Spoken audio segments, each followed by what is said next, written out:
What I love about underfloor heating is when I get up in the morning and I walk into the bathroom, not having my feet walk on those freezing cold tiles is the best.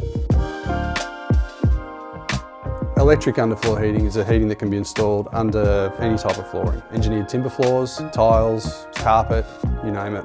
And it can be very energy efficient, especially if you've got solar. You can offset the usage with that. Benefits of underfloor heating are that it's a radiant heat. It's not a low heat like a ducted heat or anything like that, so you don't get the dust blown around. It's good for people with allergies and asthma. You can enjoy gentle, consistent heat that rises naturally from the floor up with no noisy fans or air movement.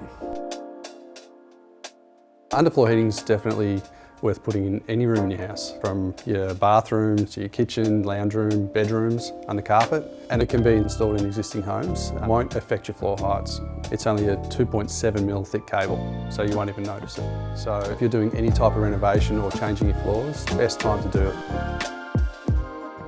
I find people choose Wignells because Wignells are the best. I find people choose Wignells because we're there every step of the way, from sales to design and installation. So come and check out the showroom. We've got an underfloor heating display and our team are happy to walk you through it.